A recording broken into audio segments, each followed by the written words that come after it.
So those that have spent any time holding the hand of our Heavenly Father, our big brother, our confidant, the lover of our souls,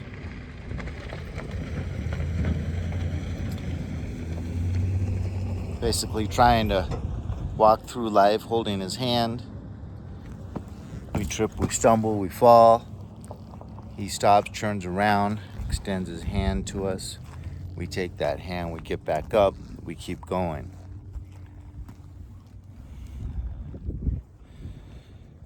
So the good Lord permits stumbling blocks. He permits temptation.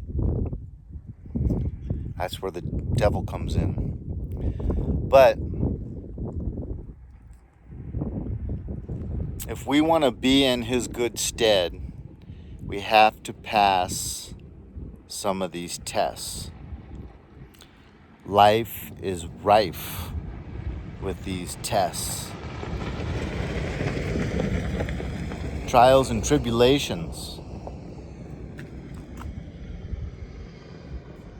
I think one of the most common ones that I get is something comes up missing.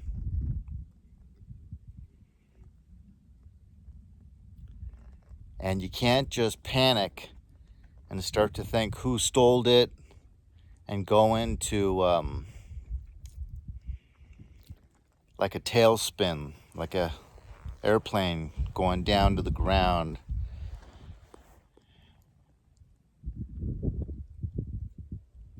Another one that comes up with me is not so much lately, but throughout my life, is suffering accidents where I'll get a concussion, a broken nose, a broken arm, and good morning. You know, you just can't help but kind of, when you get down in the dumps and you're in so much pain, and now you got this big cast on your arm or you're on crutches, sometimes you just can't help but kind of say to the Lord, like, I thought I was one of your children, you know? Now I can't drive my car, I can't do this, I'm in all kinds of pain. I don't like taking pain pills. I'm on these pain pills. And so, you know, we have so many opportunities through these trials and tribulations to pass the test. This morning, I have like 3 different grades of gloves. I have my extremely warm, all leather Harley Davidson gauntlet gloves. I mean, I can go riding with those gloves on in the low 40s, the upper 30s, and they keep my entire arm warm. And then I have these gauntlet gloves that are more focusing on armor protection if you go down. They're sport bike gloves, and those aren't as warm as my Harley gauntlet gloves, but they're a good medium between just my normal leather gloves that might tuck into the inside of your jacket. Just one layer of leather, you know? And so it was, when I left this morning, it was like 50 degrees. I wanted those sport bike gauntlet gloves, mid-range, right? Couldn't find them. I go out to my motorcycle, where I sometimes keep them, in the saddlebag, and the saddlebag is unbuckled. I never leave that saddlebag unbuckled. And there's no gloves in there. So I'm thinking someone stole these gloves. Now, mind you, these gloves were about $185 before tax. And I've only used them, I could count on my hands how many times I've used them. And I think they were stolen. I could have run into the management and made a formal complaint. I could have called the police and had a formal complaint lodged. I could have complained to my management, said, we need a camera on this parking lot. I've had my car keyed. I've had these very expensive brand new gloves stolen. But what I find is the good Lord tests me a lot. And these things will show up. So I feel like I'm tested when these items first go missing. And I jump to an assumption or a conclusion, and I let it kind of take me down a notch. And then I feel so foolish when, lo and behold, 2 months later, they show up. And then I realize, if that was a test, whether it was a test or not, I failed. What is this? It's just a piece of material. It's just an object, a thing that has nothing to do with what's really, really important. And I let it take me into a tailspin. I became desperate simply because this material possession that I value has showed up missing.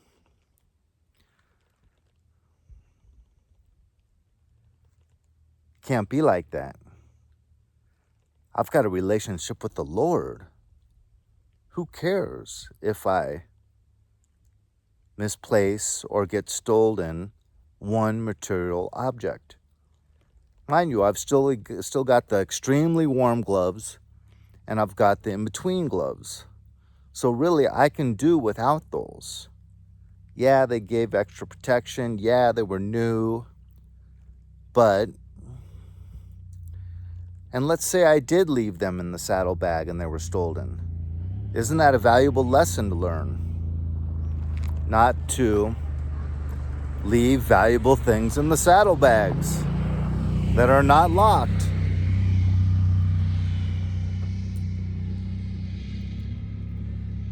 But I'm riding my motorcycle on these very, very gravelly roads.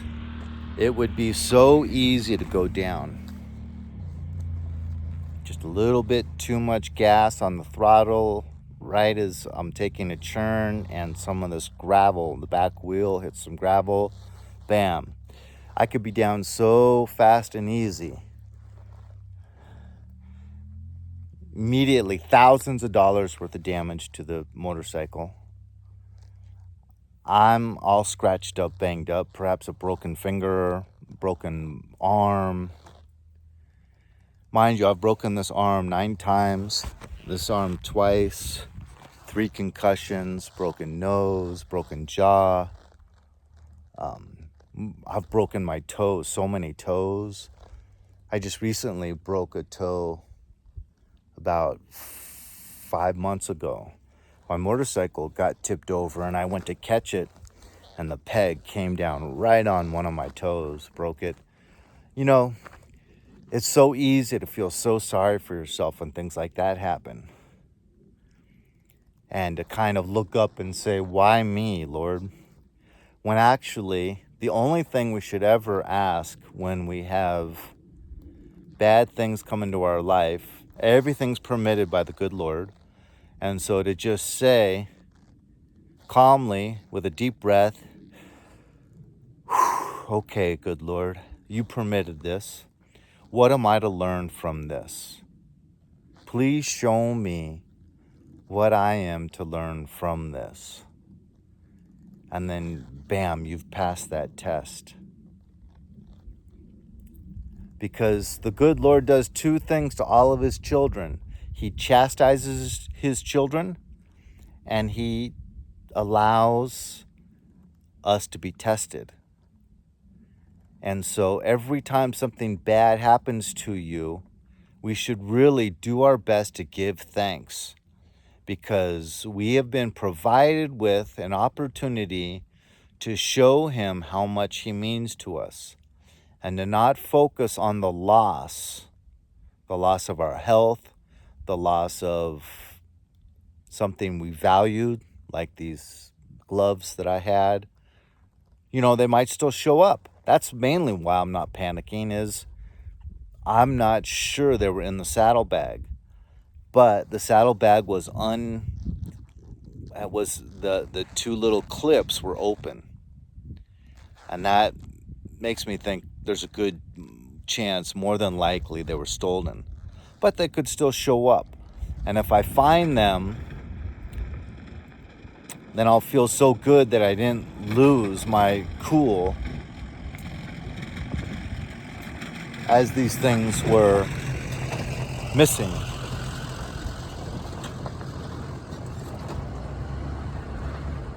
Doesn't that feel good to be able to pass a real test, a real trial? I just realized right now that's why they call it a trial. It's like you were tried and you came out true. And with him being so good and loving, he is 100% true. And he's our role model.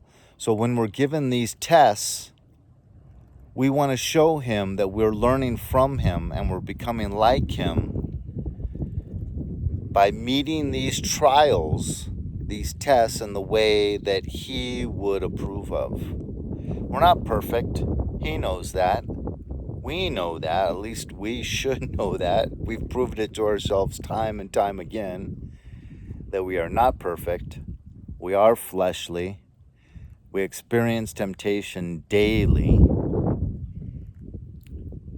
And to do our best that when these trials come our way is to look up and say, Abba, Father, please share with me what I am to learn from this. By the way, thank you for considering me worthy to be one of your children, and to be afforded this opportunity to please you. Show me what am I to learn. So on that note, I just want to say life is a big, beautiful roller coaster where we are afforded these opportunities to act in a way that is Christ-like. WWJD, what would Jesus do?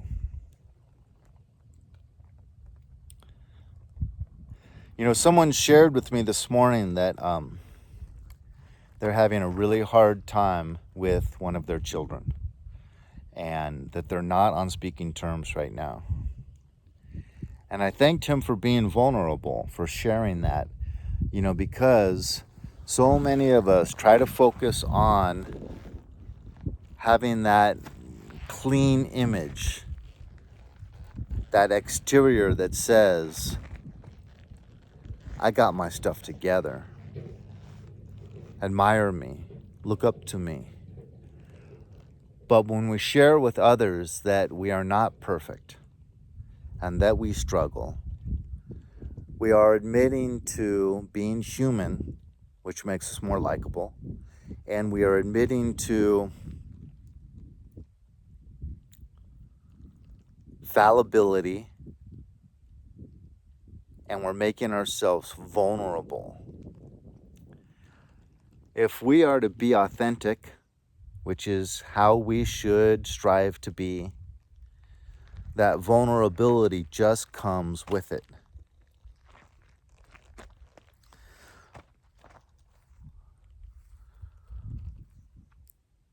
I'm just happy to be still alive, because once we die, we have no more opportunities to pass tests and to show the good Lord how important he is to us and how little these material possessions mean. And even things that threaten our good health don't mean that much. Because everything we go through, our scars will be turned to stars, our frowns will be turned upside down, our defeat will be turned to victory, He will use all things for our good and our benefit. So if you're going through difficulties, just keep going, trusting in the Lord. That's the main thing while we're afforded these trials and hardships and tribulations, right? Is to show Him that we trust in Him. So let's trust in Him as all of our bad things are turned into good things. On that note, I love you. God bless you. Have a good day.